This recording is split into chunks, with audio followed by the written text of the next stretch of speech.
যদি ক্যালেন্ডার না থাকতো তাহলে দিনের হিসাব কিভাবে রাখতে? যেমন তোমার পরবর্তী পরীক্ষা আজ থেকে ৪৭ দিন পরে, বা তোমার জন্ম হয়েছিল আজ থেকে ৭,৯৩৬ দিন আগে। কেমন অসুবিধার, তাই না? আজ থেকে প্রায় ১০,০০০ বছরেরও আগে মানুষ যখন প্রায় সভ্য হতে শুরু করেছে, গুহায় বসবাস করতে শিখেছে, খাবারের জন্য বনে বাজারে ঘুরে ঘুরে ফলমূল সংগ্রহ করতে শিখছে, তখন ফলমূল সংগ্রহ করতে গিয়ে যেন বিরূপ আবহাওয়ার সম্মুখীন না হতে হয়, সেজন্য তাদের দিনের হিসাব রাখা জরুরি হয়ে পড়েছিল।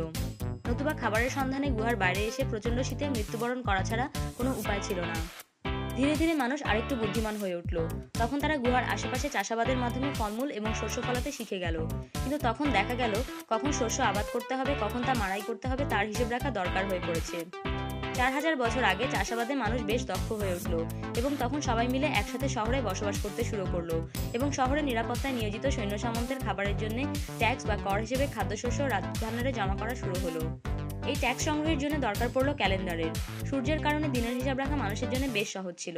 মাসের হিসাবের জন্য আদিকালে মানুষ নির্ভর করত চাঁদের বৃদ্ধি বা হ্রাসের উপরে, আর ঋতুর পরিবর্তনের হিসাব রাখত গাছের পাতার রং পরিবর্তন থেকে। কিন্তু গাছের পাতার রং পরিবর্তন সবসময় সুষমভাবে হতো না। তেমনি চাঁদের হ্রাস বা বৃদ্ধি কোনো বছরে ১২ বার হতো, আবার কোনো বছরে ১৩ বার।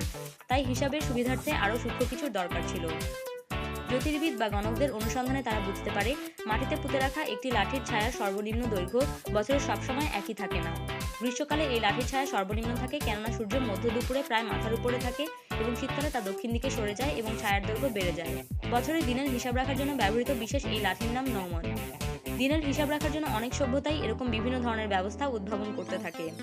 ধারণা করা হয় স্টোনহেঞ্জ তৈরির অন্যতম উদ্দেশ্যও ছিল সর্বোচ্চ এবং সর্বনিম্ন দৈর্ঘ্যের দিনের হিসাব রাখা। হিসাব করে দেখা যেত মোটামুটি ৩৬৫ দিন পর পর এরকম সর্বনিম্ন ছায়ার দৈর্ঘ্যের দেখা পাওয়া যেত।